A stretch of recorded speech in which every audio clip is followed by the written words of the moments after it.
Hello दोस्तों, नमस्कार। SM किसी चैनल में मैं आप सभी लोगों का दिल से बहुत बहुत स्वागत करता हूं। सो दोस्तों, इस वीडियो में हम लोग बात करेंगे 10 से 12 इंपॉर्टेंट स्टॉक्स, उनसे जुड़ी क्या क्या इंपॉर्टेंट खबरें सामने आई है उसके बारे में हम लोग चर्चा करने वाले। तो स्टार्ट करेंगे। सबसे ज़्यादा जो आज के दिन सवाल यहाँ पे पूछे जा रहे, दो स्टॉक से रिलेटेड ज़्यादा कमेंट भी देखने को मिले। एक था पोलीप्लेक्स एंड दूसरा था यूफ्लेक्स लिमिटेड की। अगर हम लोग बात करें, ठीक है, जब भी स्टॉक में ज़बरदस्त तेज़ी आ जाती है, ठीक है, तो रिटेल इन्वेस्टर बाय डिफ़ॉल्ट उस स्टॉक को खरीदने के बारे में विचार करते हैं, जो कि यूजुअली गलत रहता है। एनीवेज, सो इन दो कंपनीज़ की अगर हम लोग बात करें तो यूजुअली कॉमन चीज़ क्या है, तो दोस्तों ये दोनों कंपनियां एक ही सेक्टर से बिलोंग करती है। और वो सेक्टर कौन सा है? Packaging sector. यस दोस्तों। एंड फिलहाल की अगर हम लोग बात करें तो वापस हम लोग को डिमांड अच्छा खासा रिटर्न होते हुए देखने को यहाँ पे मिल रहा है। केमिकल की बात करें, फार्मास की बात करें, और भी अलग अलग जो सेगमेंट रहते हैं वहाँ पे अच्छा खासा कमबैक होते हुए देखने को मिल रहा है। तो वापस इन कंपनीज़ को भी अच्छा खासा डिमांड मिलते हुए देखने को यहाँ पे मिल रहा है इनके प्रोडक्ट्स के चलते। तो इसीलिए यहाँ पे हम लोगों को इन कंपनीज़ में अच्छी खासी तेज़ी देखने को मिली है। ठीक है। सो अगर किसी भी कंपनी में अगर आपको जाना है तो ऐसा मतलब सिर्फ तेज़ी देखकर कभी भी जाना यहाँ पे नहीं होता है। ठीक है, आज तेज़ी है कल मंदी यहाँ पे होगी, तो फंडामेंटली आपने उन कंपनीज़ को स्टडी करना होता है। अगर आप एक इन्वेस्टर हो तो ट्रेडिंग एक डिफरेंट पार्ट होता है, ठीक है, तो उसके हम लोग बात यहाँ पे नहीं करते हैं। तो ये भी पॉइंट आप लोगों ने ज़रूर नोट करके रखना चाहिए। सो डिमांड वापस हम लोग को इन सेगमेंट से रिलेटेड वापस जुड़ते हुए देखने को मिल रही है, तो इन स्टॉक्स में भी अच्छी खासी तेज़ी देखने को यहाँ पे मिल रही है। नेक्स्ट अगर हम लोग बात करेंगे केमिकल सेक्टर। यस दोस्तों, केमिकल सेक्टर में वापस जान आते हुए देखने को यहाँ पे मिल चुकी है। कल के दिन हम लोगों ने ऑलरेडी इससे रिलेटेड एक डिटेल वीडियो भी कवर यहाँ पे किया था कि चाइना बेस से रिलेटेड हम लोग को वापस डिमांड बढ़ती हुई देखने को मिल रही है। एंड खास करके अगर हम लोग बात करें इन कंपनीज़ के जो प्रोडक्ट्स है, ठीक है, उनके भी दाम हम लोग को वापस थोड़ा बहुत शूट होते हुए देखने को यहाँ पे मिल रहे हैं। तो अच्छी अर्निंग यहाँ पे एक्सपेक्ट की जा रही है। रेवेन्यू बढ़ेगा, प्रॉफिट बढ़ेगा, ईपीएस बढ़ेगा, अर्निंग बढ़ेगा, तो शेयर प्राइस भी बढ़ता है। ये एक बेसिक सा गणित होता है। तो इसलिए आप मैक्सिमम केमिकल कंपनीज को देखोगे तो आज के दिन भी हम लोग को अच्छा परफॉर्मेंस देते हुए देखने को मिले हैं। सो यशो इंडस्ट्री की अगर हम लोग बात करें, बहुत ही रिस्की टाइप की कंपनी। किसी भी कंपनी को अगर आप स्टडी करते हो तो मार्केट कैप उसका जरूर चेक कर लेना। केवल 2000 करोड़ का मार्केट कैप है, ठीक है, तो रिस्क तो बहुत रहेगा। जब भी करेक्शन होगा ऐसे छोटे कंपनीज में तो बड़े बड़े करेक्शंस देखने को मिल जाते हैं। ठीक है, ये कोई गारंटी वाली बात नहीं कि छोटी कंपनी है मतलब करेक्शन बड़ा होगा। अगर कोई कंपनी मान लीजिए 1 लाख करोड़ का मार्केट कैप वाली कंपनी है, मतलब उसमें बड़ा करेक्शन नहीं होगा, ऐसी कोई बात नहीं है। हाँ, बट अगर हम लोग एक एवरेज हम लोग को मतलब अगर आप बोलोगे ना कि ये कंपनी माइक्रो कैप है या फिर नैनो कैप है, स्मॉल कैप है, तो हाँ, एक पहले ही विजन मतलब दिमाग में सामने चित्र आ जाता है कि भाई इसका चार्ट पैटर्न ऐसे जोरदार गिर सकता है। ठीक है, तो ये पॉइंट हम लोग को पता है यहाँ पे होना चाहिए। सो यशो इंडस्ट्री की बात करें, बहुत ही छोटी ये कंपनी थी, तब से हम लोगों ने इसको स्टडी किया था। तब से लेकर अभी तक कंपनी ने बहुत शानदार रिटर्न्स यहाँ पे दिखाए हैं। देन एफसीएल की भी अगर हम लोग बात करें, कल भी तेज था, आज भी अगर हम लोग देखेंगे तेज है। 2 दिन में अच्छी तेजी देखने को मिले, बट येस वॉलेटाइल स्टॉक है। साल भर का परफॉर्मेंस आप देख सकते हैं, एकदम ऊपर जाता है, देन वही से 50% नीचे, देन वापस तेजी। ठीक है, तो ओवरऑल बिजनेस स्ट्रक्चर को स्टडी करना है। आप इन सभी के मार्केट कैप को चेक करोगे तो आपको एक अंदाजा आ जाएगा कि छोटे साइज की कंपनियां हम लोग को देखने को मिल रही है। सो इन सभी का जो बिजनेस है केमिकल सेगमेंट से ही बिलोंग यहाँ पे करता है, तो इसलिए इन सभी का परफॉर्मेंस हम लोग को सेम देखने को मिल रहा है।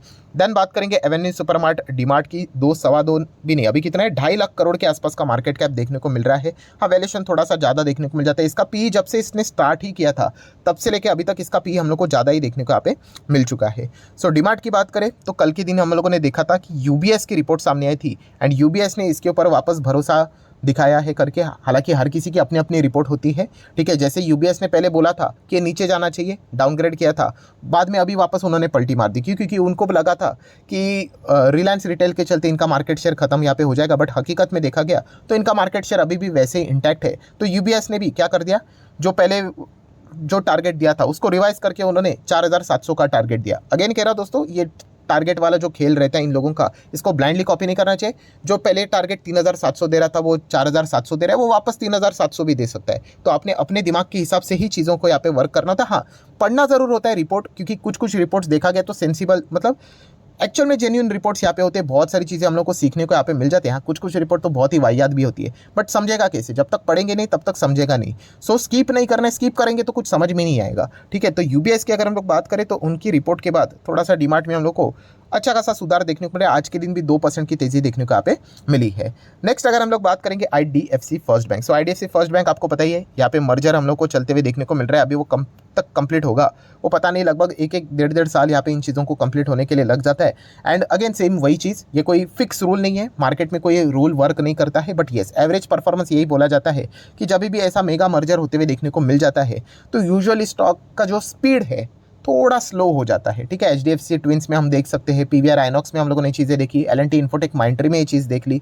ठीक है, तो आईडीएफसी फर्स्ट बैंक या फिर आईडीएफसी में अगर आप जा रहे हो, तो इस एक पॉइंट को आप लोगों ने ज़रूर नोट करके यहाँ पे रखना चाहिए। देखा गया तो कंपनी के फंडामेंटल्स में कोई बदलाव यहाँ पे मतलब ऐसा नहीं होता है कि कंपनी खराब हो रही है करके या फिर अच्छी हो रही है करके, ठीक है। हाँ, वो प्रोसेस में टाइम लगता है, इधर से अप्रूवल चाहिए, उधर से अप्रूवल चाहिए, इसका अप्रूवल लाओ, उसका अप्रूवल लाओ, तो ये इतने सारे अप्रूवल्स लाते लाते लाते लाते बहुत ज़्यादा टाइम यहाँ पे रहता है। उसी के साथ साथ कुछ वेटेजेस ऊपर नीचे यहाँ पे होते रहते हैं, तो उसको एडजस्ट होने के लिए बहुत ज़्यादा टाइम यहाँ पे लगता है, तो इसलिए वो स्लो डाउन में चले जाते हैं, ठीक है। तो ये पॉइंट आपको पता होना चाहिए। हाँ, बट वैसे अगर आप एक इन्वेस्टर हो तो इन्वेस्टर को इससे ज़्यादा एज सच कोई फ़र्क यहाँ पे पड़ना नहीं चाहिए, क्योंकि उनकी जो मतलब एंट्री होती है किसी भी स्टॉक के प्रति, वो लॉन्ग टर्म के हिसाब से वो यहाँ पे जाते हैं। ट्रेडिंग के हिसाब से अगर हम लोग बात करें तो डिफरेंट पार्ट यहाँ पे होता है, ये हमेशा मैंने आप लोगों को यहाँ पे सिखाया है। सो आईडीएफसी फर्स्ट बैंक की अगर हम लोग बात करें तो अच्छा परफॉर्मेंस फिलहाल तो देखने को मिल रहा है। हाल ही में इनके जो नंबर्स भी थे उसमें जो एनपीपी हम लोग चेक करते हैं, एनपीए की बात करें, प्रॉफिट्स की बात करें, प्रोविजन की बात करें, तो वो भी डिसेंट देखने को यहाँ पे मिला है। सो क्या कंसिस्टेंसी के साथ ये इन चीज़ों को मेंटेन रख पाएंगे, ये देखने वाली बात यहाँ पे जरूर रहेगी। देन अगेन कुछ केमिकल कंपनीज की अगर हम लोग बात करेंगे, लक्ष्मी ऑर्गेनिक वापस केमिकल सेगमेंट में एक जोश देखने को यहाँ पे मिल रहा है, ठीक है। एंटायर सेगमेंट देखिए, ये चीज़ मैंने हमेशा आप लोगों को सिखाई है कि एक्सटर्नल एंड इंटरनल इशू, ये चीज़ें हमेशा हम लोग को पता होनी चाहिए। अगर एंटायर सेक्टर यहाँ पे गिर रहा है मतलब एक्सटर्नली कुछ तो गड़बड़ है, ठीक है। एंड अगर पूरा सेक्टर यहाँ पे अगर अच्छा कर रहा है और एक ही स्टॉक गिर रहा है मतलब इंटरनल इशू है। सो केमिकल सेक्टर की बात करें, फार्मा की बात करें, आईटी सेक्टर की बात करें, तीनों सेक्टर में कोई यहाँ पे हम लोग को दोस्तों इंटरनली इश्यूज देखने को नहीं मिल रहे, एक्सटर्नल इशू है, पूरा का पूरा सेक्टर ही डाउन देखने को मिल रहा है। सो अभी इन सभी स्टॉक्स में आप देख सकते हैं एक अच्छा खासा जंप देखने को यहाँ पे मिल रहा है, तो सेक्टर वाइज ये परफॉर्मेंस होते हुए देखने को मिल जाते हैं। सो लक्ष्मी ऑर्गेनिक की भी अगर हम लोग बात करें तो इसी टाइप का परफॉर्मेंस आज के दिन भी मेंटेन रहते हुए देखने को मिला है। कंपनी का मार्केट कैप देखोगे 8,000 करोड़ का मार्केट कैप है। छोटी कंपनी, हाँ, पी रेशो की बात करें तो ज़्यादा देखने को यहाँ पे मिल रहा है, बट छोटे कंपनीज में आपको पता ही है कि ये सारी चीज़ें ईजिली मैनेजेबल हो सकते हैं अगर कंपनी ने बहुत ही सॉलिड रेवेन्यू दिखाए तो। इसलिए ये कंपनियां तलाश करती है कि इनको बड़ा ऑर्डर मिल जाए, बड़ा ऑर्डर मिलेगा मतलब रेवेन्यू बढ़ेगा, सेम वही चीज़, फिर रेवेन्यू बढ़ेगा तो प्रॉफिट बढ़ेगा, प्रॉफिट बढ़ेगा तो ईपीएस बढ़ेगा, एंड ईपीएस बढ़ेगा तो ऑटोमेटिकली कंपनी का पी रेशो हम लोग को कूल डाउन होते हुए देखने को यहाँ पे मिल जाता है। सो इसीलिए मतलब छोटे कंपनीज को समझना बहुत ही टफ होता है। जब तक आप उसके बिजनेस मॉडल को नहीं समझ पाओगे और जब तक वो कंपनी कहाँ तक अपने बिजनेस को एक्सपांड कर सकती है, कहाँ से ऑर्डर ला सकती है, ये हम लोग को आइडेंटिफाई यहाँ पे करना पड़ेगा। इसके लिए मैनेजमेंट की कमेंट्री पढ़नी पड़ेगी, ये सारी चीज़ें हम लोग को एफर्ट्स में थोड़ा बहुत यहाँ पे लगानी पड़ती है। देन नियोजन केमिकल की बात करें, ये भी सारे कंपनी हम लोग को केमिकल से रिलेटेड डायरेक्टली इनडायरेक्टली काम करने वाली कंपनियाँ बहुत अच्छा तरीके से परफॉर्मेंस देती हुई देखने को मिल रही है। ये कंपनी से रिलेटेड आपको पता ही है, इलेक्ट्रिक व्हीकल बैटरी से रिलेटेड भी ये कंपनी काम करते हुए देखने को मिलने वाली है। कंपनी ने ये भी बताया कि ये सेगमेंट कैसे आने वाले 10 साल में बड़ा यहाँ पे होने वाला है, एंड उसी का फायदा ये भी कंपनी उठाने की कोशिश करने वाली है।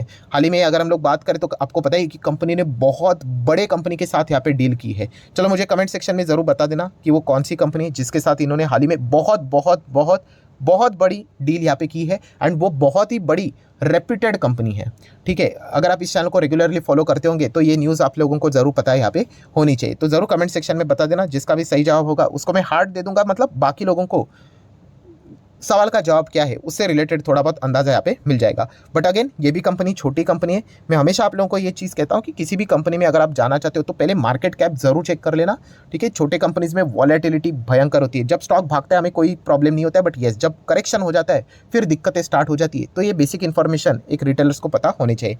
IEX की बात करें तो अगेन आज के दिन नॉर्मल न्यूट्रल ही परफॉर्मेंस देखने को मिला है, ठीक है। तो जो खबर जो यहाँ पे रहेगी इससे रिलेटेड क्या क्या अपडेट्स निकल कर आते हैं उसी के ऊपर हर किसी का फोकस देखने को यहाँ पे मिल रहा है। ITC की बात करें तो ITC ने बहुत अच्छा परफॉर्मेंस दिखा है, बट येस डीमर्जर की जब से खबर हम लोग को सामने आती हुई देखने को मिली है, मार्केट ने थोड़ा सा यहाँ पे डिसअपॉइंटमेंट जरूर दिखाया, जो कि चार्ट पैटर्न के ऊपर इजीली देखने को यहाँ पे मिल रहा है। सो डीमर्जर में देखा गया तो नो डाउट वैल्यू अनलॉकिंग जरूर होती है, बट जो रेशियो सामने रखा है कि 10 शेयर्स अगर आपके पास ITC के होंगे तो उसके बदले 1 शेयर आप लोगों को होटल का मिलेगा, तो इसके चलते थोड़ा सा डिसअपॉइंटमेंट देखने को मिला। एंड प्लस उसी के साथ साथ कंप्लीट डीमर्जर भी नहीं कि 60 हमारे पास है 40 इधर जाएगा, तो इस प्रकार से जो चीज़ें यहाँ पे रहती है तो मतलब कंपनी एग्जिट तो कर लेगी, बट फिर भी ये सारी चीज़ें जो अभी के ITC लिमिटेड में है उसका रिफ्लेक्शन जरूर हम लोग को कुछ हद तक देखने को मिलेगा, ये भी पॉइंट देखने को यहाँ पे मिल जाता है। नेक्स्ट अगर बात करेंगे जुबलांट फूडवर्क 4-4.5% की अच्छी तेज़ी यहाँ पे जरूर देखने को यहाँ पे मिली है, ठीक है। ये जो कंपनियाँ यहाँ पे रहती है हम कह सकते हैं कि जो इंग्रेडिएंट्स इस्तेमाल यहाँ पे हो जाते हैं, जैसे कि टोमेटोज़ की बात करें, अनियंस की बात करें, ठीक है, जो आटा की अगर हम लोग बात करें, राइस की अगर हम लोग बात करें, सो इन चीज़ों के ऊपर, एडिबल ऑयल की बात करें, गैस की बात करें, जैसे जैसे यहाँ पे अभी हम लोग को इन्फ्लेशन से रिलेटेड अलग अलग मीटिंग्स देखने को मिल जाती है सरकार की ओर से, इसको वो नीचे लाने की कोशिश यहाँ पे करेंगे। तो इस कंपनी, ये जो QSR वाली कंपनीज़ है, उनको डेफिनेटली इस चीज़ का बेनिफिट मिलते हुए देखने को यहाँ पे मिल सकता है। तो इस चीज़ का एक थोड़ा बहुत फायदा यहाँ पे रहेगा, तो ज़रूर इस कंपनी को ज़रूर आप फोकस में रख सकते हैं। एमटार टेक की अगर हम लोग बात करें तो वापस ये कंपनी अपने पुराने लेवल पे जाते हुए देखने को यहाँ पे मिल सकती है, जो कि आप यहाँ पे देख सकते हो। ठीक है, ओवरऑल कंपनी का स्ट्रक्चर आपको पता होना चाहिए। ओवरऑल कंपनी का स्ट्रक्चर तो बढ़िया नजर यहाँ पे आ जाता है। लॉन्ग टर्म के हिसाब से यहाँ पे मैं बात कर रहा हूँ, कंपनी के क्लाइंट्स भी बहुत ही तगड़े क्लाइंट्स है। देन टाटा पावर की अगर हम लोग बात करें या फिर मोटर की भी बात करें, दोनों फ्यूचर ओरिएंटेड बिजनेस वाली कंपनी है। यहाँ पे क्विक रिटर्न्स कुछ भी यहाँ पे नहीं बनेंगे, यहाँ पे लंबी पारी ही खेलनी पड़ेगी, ये भी पॉइंट आपको पता होना चाहिए। क्योंकि जो सेगमेंट है, रिन्यूएबल सेक्टर की बात करें या फिर इलेक्ट्रिक व्हीकल सेगमेंट की बात करें, हाँ, ये कोई कल जाके क्रिएट होने वाले सेक्टर नहीं, इसके लिए सालों साल यहाँ पे होल्ड करना पड़ेगा। सो ये भी पॉइंट, अगर आप निवेश करना चाहते हो तो ये पॉइंट अपने दिमाग में रख के ही डिसीजन यहाँ पे लेना चाहिए। सो आशा करता हूं दोस्तों एक छोटा सा क्विक अपडेट वाला वीडियो था, पसंद आया होगा तो चाहो तो लाइक एंड शेयर कर सकते हैं। डीमैट अकाउंट अगर आपने अभी तक ओपन नहीं किया तो लिंक नीचे डिस्क्रिप्शन में 25 वीडियो की लिस्ट मेरे साइड से बिल्कुल फ्री ऑफ कॉस्ट प्रोवाइड कर दी जाएगी। आपका नाम, कौन सा अकाउंट आपने लिंक के थ्रू ओपन किया, प्रॉपर्ली कमेंट्स में मेंशन कर देना। तो हफ्ते भर के अंदर अंदर सारे लेक्चर्स मेरे साइड से फ्री ऑफ कॉस्ट प्रोवाइड कर दी जाएंगे, ताकि शेयर मार्केट के जो कुछ भी बेसिक्स है वो सारे आप लोग यहाँ पे आसान भाषा से यहाँ पे सीख सको। So that's it, thank you very much दोस्तों, we will be meeting our next video, तब तक के लिए बाय बाय।